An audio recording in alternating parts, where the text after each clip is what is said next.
Y'all know I like to make bags, and one of the things that I have discovered that I love to use is waxed canvas. And I've been watching some videos because waxed canvas can be a little pricey on how to make it yourself because it's canvas or cloth and wax. So, I wanted to see if I could try and do it myself. Might as well, you know, take some of the fabrics that I have and, you know, try it. So I'm going to show you what products you use that I've been reading about and what different things you need, and then maybe go through how it's supposed to be done and just take you along for the ride. It's my first time, so we'll do it together. Here we go. So I'm set up here in my kitchen because I have a nice flat work surface and the fan is going behind me. Anyway, so here's the things that we need. This is paraffin wax beads. I did not reseal, so I put it in a Ziploc bag. All of this I got at Hobby Lobby this week. Every part of this was 40% off, which was lovely. So $18.99 for that. The fact that it's beads helps with melting it, because if not, you would have to like chop it up, and from everything I've seen on other videos, yeah, it's really, really hard to chop that up because it's a very hard bar. It's like soap, but even harder. So anyway, so paraffin wax, beeswax, and I just got the natural beeswax, again, beads because of easy to use to melt, you know, that type of thing. And this is a 2-to-1. So I used 8 ounces of this and 4 ounces of that.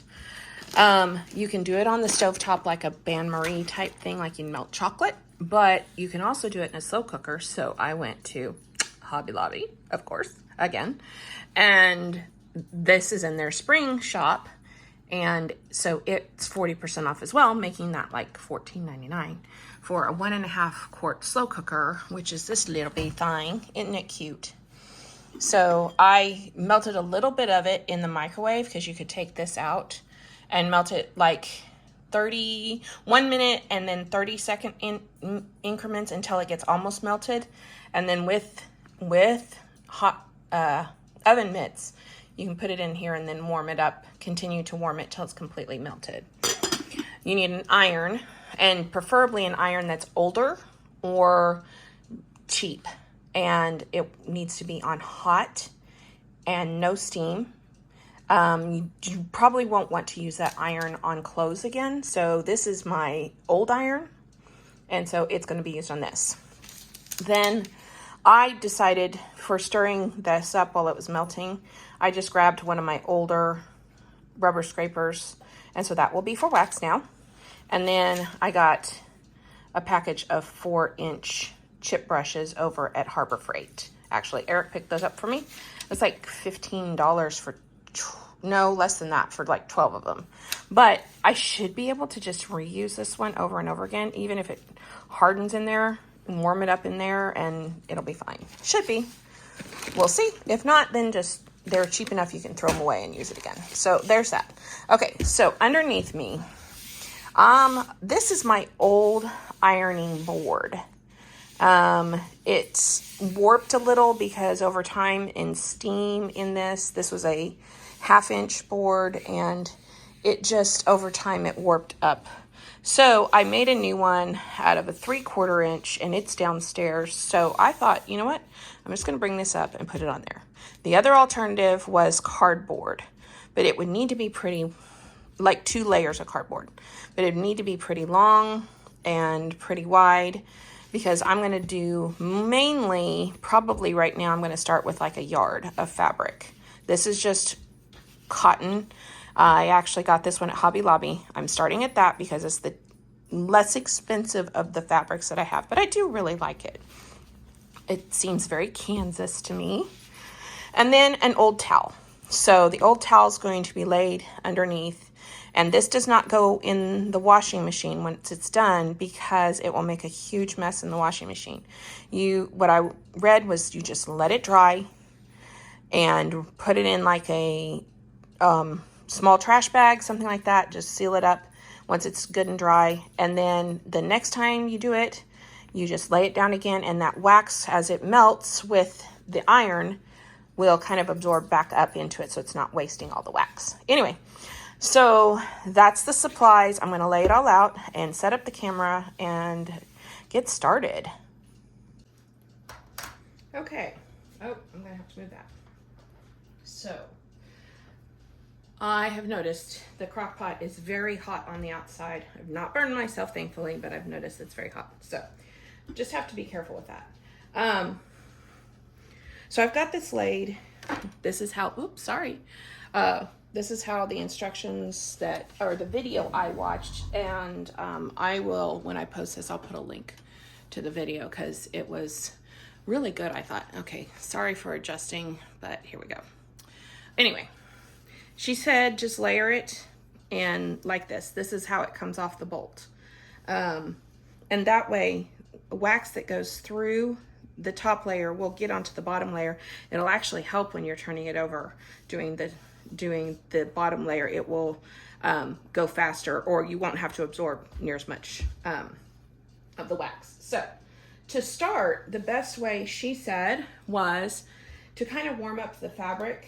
So I'm only going to warm up a part of it, and that allows the wax to start absorbing in instead of hot wax going onto cold fabric, and it kind of gets whitish if you do that.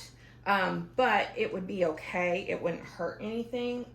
You just put the iron over it again and just melt that in, and that whitish appearance would go away. So, but I'm going to start there. My iron is on linen, which is the hottest setting. My iron downstairs seems hotter than this, but that's all right. I'm not using that iron on this.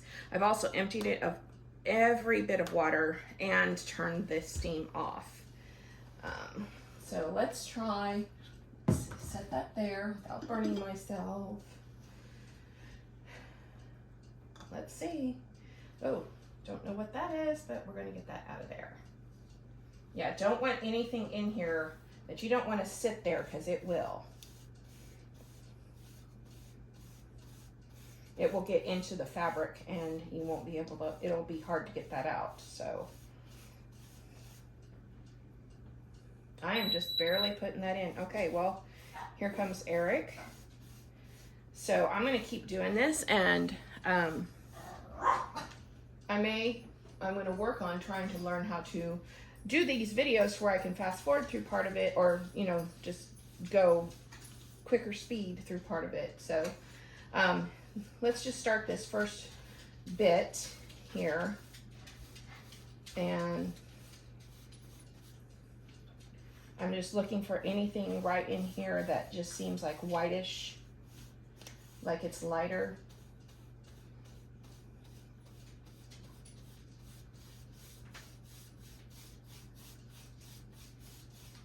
Spread that. Just leave that in there.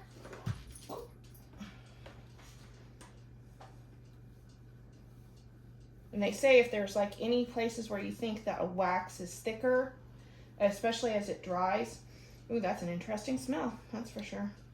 Then you can iron it like this, and it will take that out and just smooth it out.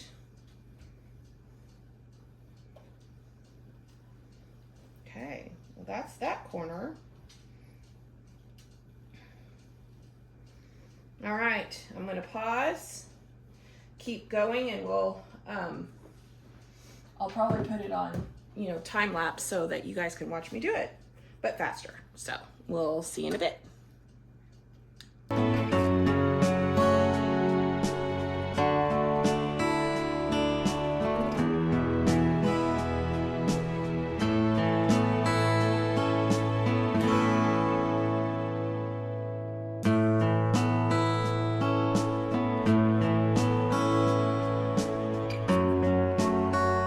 So So I wanted to show you some of the whitish part I was talking about, because I deliberately, in this particular part, I accidentally didn't warm up in a spot over here. But this time I deliberately didn't, because I wanted to show you what it looks like. So see how it's kind of whitish, especially up in here, it's kind of whitish. Well, that's wax kind of sitting on the top because the fibers aren't warm enough. So that's why when you take the iron and you kind of go in circular motions like this, it heats up the fibers and the wax and just kind of forces the issue, getting that wax into the fibers, melting it down, melting it into the fibers, warming up the fibers so they'll accept them. And see the difference? See how that spread it? And it's not whitish anymore. So let's keep going.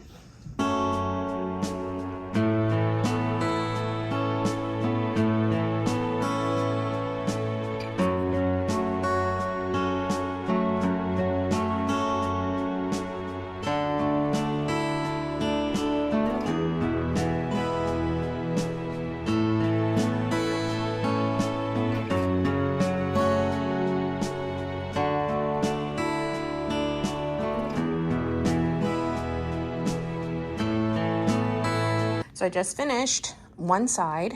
This is the side I started with. See how stiff it is?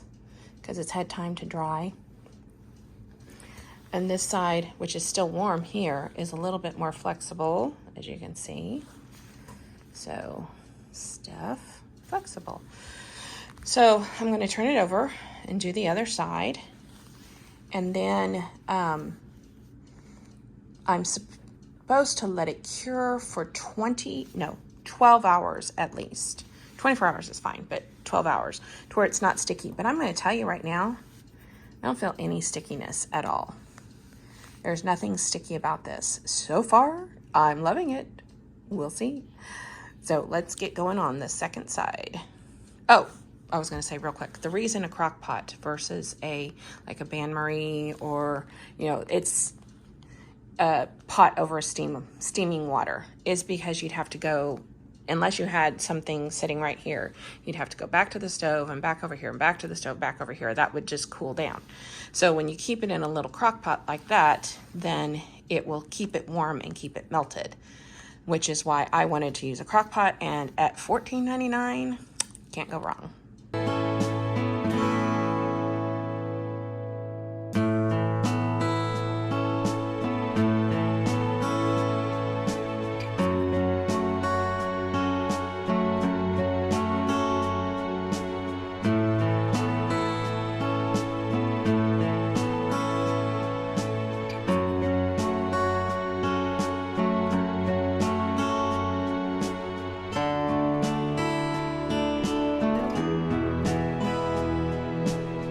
So I've got both the sides done, and you can see here it's kind of sticking together a little bit because of course it's waxed, and see how dark that is, which is really quite interesting and fun.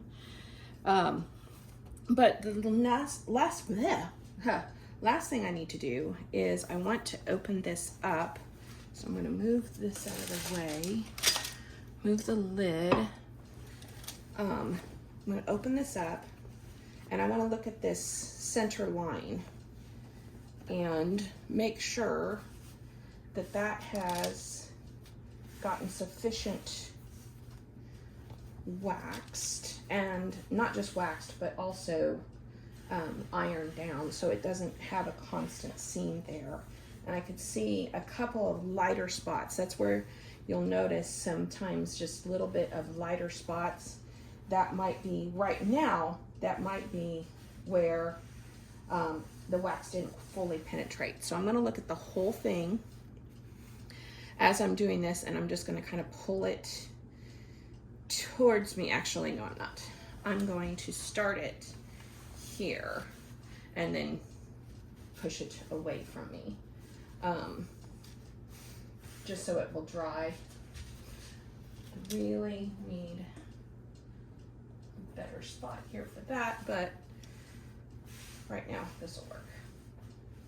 So let's look at that. It seems really good, but I am going to go ahead and just take the iron to it. Oh, and by the way, the iron I've noticed, and she had said this in the, not in the video, but in the on her website, on her blog, she said that it will steam or smoke.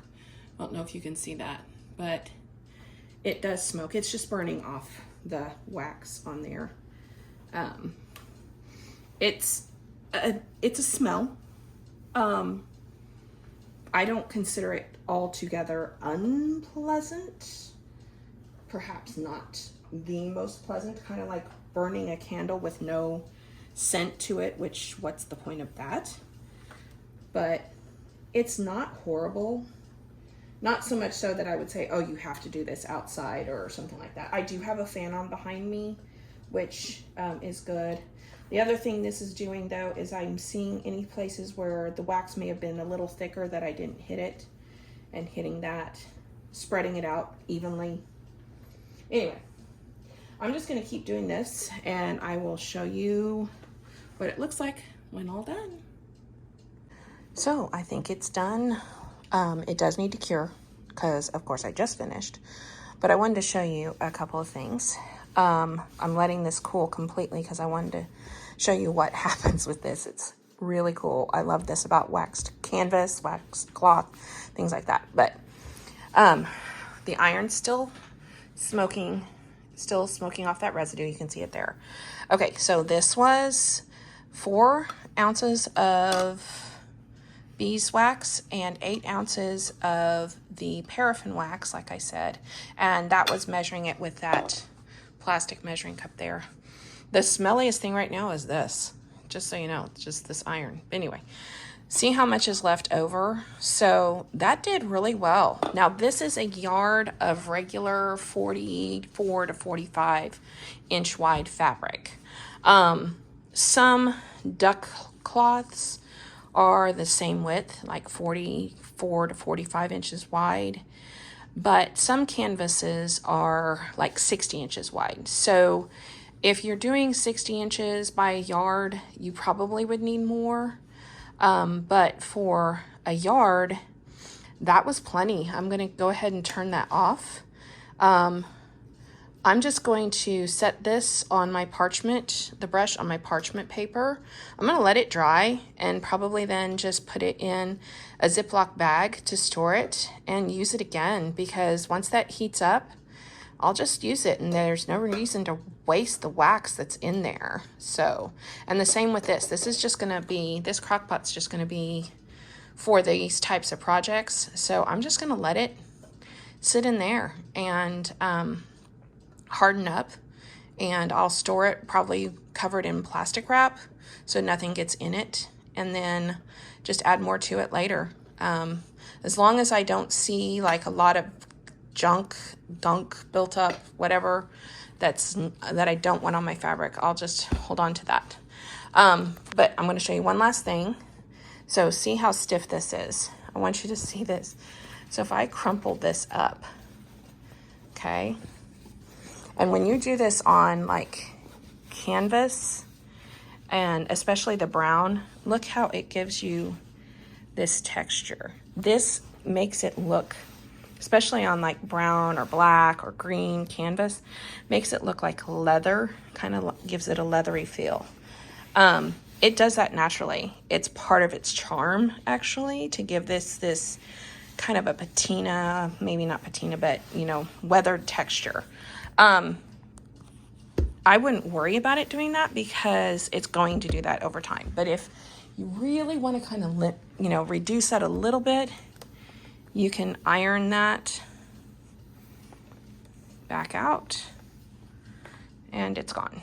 So it's a really cool texture or technique for treating fabrics. It makes it not 100% waterproof, but very water resistant, stain resistant. So it's great for the outsides and or insides of bags. This one is going to probably end up being the inside of another making backpack that I may put for sale. So watch for that. Talk to you later. Bye.